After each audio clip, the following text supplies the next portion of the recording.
Hi, girls. Welcome back to Pink Podcast. And for today's episode, we're going to talk about when is it too late to change career paths. As someone who has changed their career paths 3 times, from lawyer to having a clothing brand to now having a podcast, I feel like I'm very qualified to talk about the concept and the fear of changing career paths. I've dealt with the immigrant parents wanting me to have a real career and telling them, you know what, I'm not going to pursue a career in law. I'm actually going to run a clothing brand, to then being known as the girl with a clothing brand and then having to say, you know what, scratch that. I actually want to have a podcast. So I've dealt with the parent pressure, I've dealt with the social pressure, and I've also dealt with the self-doubt and the fear that comes with changing your career so many times to the point where you're like, do I even know what I want to do? Is this even the right choice? Am I crazy for this? And so I want to talk about the concept of when is it too late to change career paths? I feel like we've all been at that crossroad at some point where we want to change and we don't know if we're past that deadline. So let's just get straight into the episode. In order to identify when is it too late, we have to actually talk about when is it too early to pick a career path. I feel like for all of us, ever since we were children, we have been sold the idea that we have to choose a career path, that we need to make a decision as to what we want to do for the rest of our lives. And for most of us, this kind of came from our parents watching us do things and kind of observing our skills, what we're naturally good at, and them insinuating possible careers. Maybe your parents saw you playing nurse as a kid and they're like, maybe you should be a doctor or a nurse. Or you're like playing pretend teacher and they're offering that as an idea. For me, it was the fact that I loved arguing and defending people. And so they were like, you should be a lawyer or a judge. Our parents kind of have a tendency to observe our natural traits and offer the idea of, hey, maybe you should do this forever. And that conversation, for some reason, usually starts before any other type of serious conversations. Like the concept of choosing a career comes before the birds and the bees, or how to be a good wife, or anything that's so real world adjacent. That usually comes later in life as you mature. Your parents start to have these real conversations with you. But careers and what you should spend the rest of your life doing for money starts at a really young age. And that expectation of choosing a career and sticking to it, even if you're not expected to say you want to be a policeman when you're 6 and to stick to that all the way till you actually do it, the decision still comes at a really early age. And by the time that we're in high school, we're expected to actually be sold on the idea of what we really, really want to do and to go off to college, spend thousands of dollars, and pursue this career as a forever form of monetary income. And this can be really, really scary because when you're making a decision that is for the rest of your life at such a premature age, the chances of you wanting to pivot after you mature are very, very, very likely, obviously, because it's like me telling you, go get a tattoo at 14 or 16 and make sure you're going to like it when you're 40. It's almost impossible to know who you'll be, what you'll like, and the type of person that you'll be when you're 40. And so a tattoo that you get today at 16 or whatever, even early 20s, is not likely to resonate with you when you're fully developed and mature adult. And this is obvious. It's obvious that as your frontal lobe develops, as you experience life, and as you try different things, that you will expand and evolve as a human to like new and different things that maybe you didn't even know existed when you were so young. And while some things get sold to us in childhood as it's okay to experiment and evolve, like for example, relationships, other things like our careers don't. When we're growing up, our parents are never shy to tell us, don't stress about this partner that you're with. Like, don't cry over this boy or this girl because this is probably not who you're going to marry. You're not going to marry your high school sweetheart. That's really, really rare. You're probably going to have to date around until you find the right one. And that's totally acceptable and almost encouraged. Our parents expect us to have a couple different relationships in order to understand the type of partner we want to spend forever with before you actually make that lifelong decision. But somehow choosing a career doesn't get the same respect. or expectation. You're actually just supposed to imagine what you want to be and choose that forever. It's like imagining the type of person you want to spend the rest of your life with, and then just choosing someone that has those characteristics. They're like, okay, this person has all those things, and now you're married forever. You're like, oh wait, but I didn't know that they were a bad kisser, or I never thought to put on my expectation list for them to be courteous to waiters and to be a nice person to strangers or whatever. Like, there's obviously certain things that you can only imagine and desire through trial and error. And it's the same thing for careers. While you're young and you're like, you know what, I think I would love to be a teacher. I think I would love to be in a classroom. You love the idea of being around children and teaching them. Maybe you get into a classroom and you hate having 20 something little kids yelling at you all day. Maybe you get too overwhelmed with that. Maybe you're too much of an anxious person to deal with the reality of having 20 something kids at once that are all your responsibility. And so all of these things are only really discovered through trial and error. But the problem with careers is that usually it's not expected for you to trial and error different careers. It's not expected for you to switch from this to that. It's expected for you to know the realm in which you want to enter, at least that, and then pursue something in that. Like, okay, if you are interested in being in the medical field, then you go to medical school and then you can figure out if you want to specialize in kids or if you want to be a brain doctor or brain surgeon, you know what I'm saying. Then you're expected to choose something when you're already in the field. But what if you actually get into a doctor's office and you're like, you know what? I don't like being in a little square box all day. I actually thought I would enjoy being a doctor, but now that I'm here and now that I'm inside a doctor's office all day taking care of sick people, I don't like it. But once you've spent so many years and so much money and you're probably thousands of dollars in debt chasing this career, it's hard to say, you know what? This isn't right for me. And I wish that there was more of a system where we could be apprentice or really just spend the day in different fields of jobs as we're growing up. I wish this was kind of part of like the high school curriculum where you could be in different careers and worlds and kind of see where you feel like you fit in.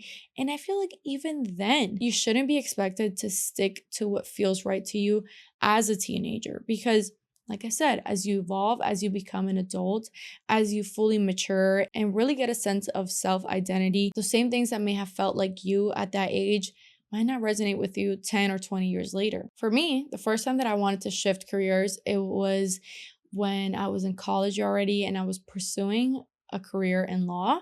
And I had to tell my parents that I actually wanted to have a clothing brand instead of wanting to be a lawyer. So this was not only just a complete shift of worlds, I wasn't even going to be in college anymore. I was going to have to stop that and just pursue an entrepreneur type of career. And I knew that coming from an immigrant household, and even if you're not coming from an immigrant background where obviously there is a lot of pressure for you to thrive and succeed because your parents kind of sacrificed their whole life in order for you to have a very bright future. And so that's already a lot of burden to have. Most parents still expect you to do and be something great.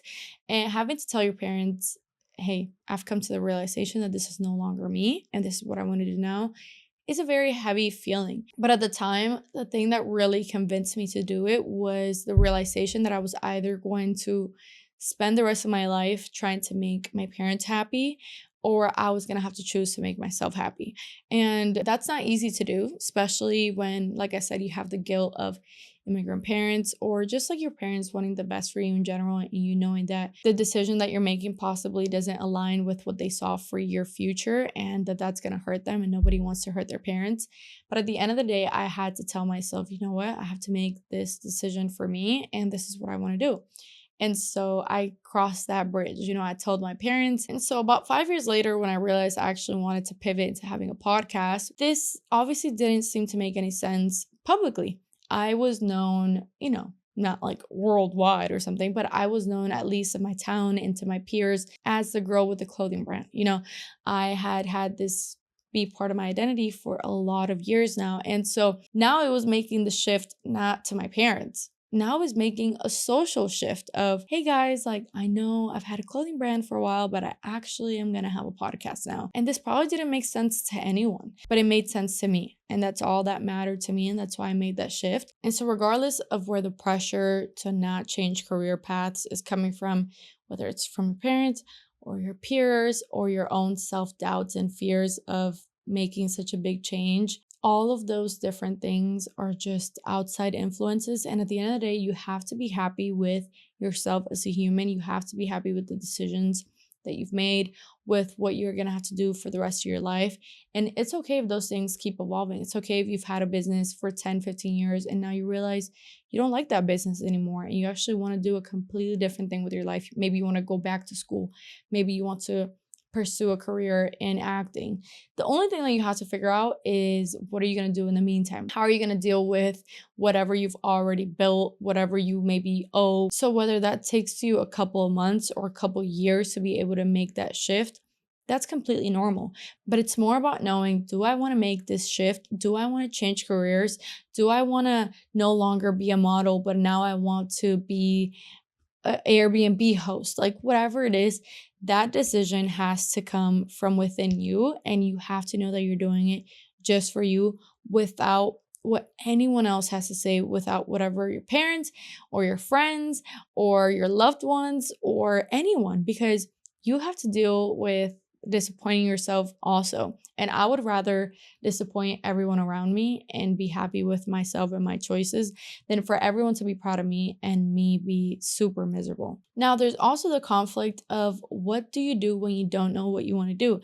I feel like we've all known people who've obviously changed their career paths, and we obviously know people who don't know what they want to do with their lives. I actually have friends who don't know what they want to do forever. And I feel like that's also a very valid feeling and a very valid place to be at, because I don't think it's something that we're just all born with, like the desire to have a career in this certain space. It's just not something that we all have. And if you're a person who doesn't know what you want to do, I feel like the best thing that you can do is find some sort of job that allows you to live the life that you currently have while being able to experiment different realms and different career choices without fully committing. Because if you don't know what you're interested in, if you don't know what things are pulling you, you kind of have to go and try everything out. It's kind of like when you go into the ice cream shop. Some people know for sure what they're going to get. I know when I go into an ice cream shop, every time I'm going to get chocolate ice cream. Okay. I know this. And it's not a thinking process for me. Okay. I'm not going to go in there and really ponder if I should actually get the strawberry shortcake this time. Like, I know I'm going to go chocolate. But some people go in there and they're indecisive. They don't know which flavor they want. And so what do? What do they have at these ice cream shops? They have the little sample spoons, and you can get as many as you want, a little sample of each, until you figure out which one you really, really, really want. And maybe today you get strawberry shortcake, and maybe next time you get pistachio. And some people might change every time that they go in there.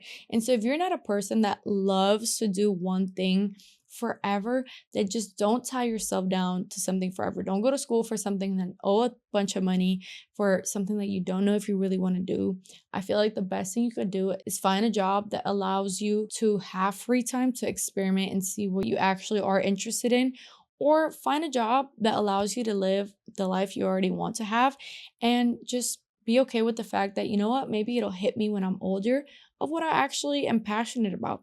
Not everybody has to pursue a career in something that they're passionate about. Okay, it's okay to have your passion and your career in different realms. For some people, you can combine those two things. You can be passionate about the thing that you want to pursue a career in, and that's great. Or on the other hand, you can just decide to pursue a career that allows you to live the life you want to live, and be okay with the fact that your passions, you're going to be able to express them as kind of like a hobby.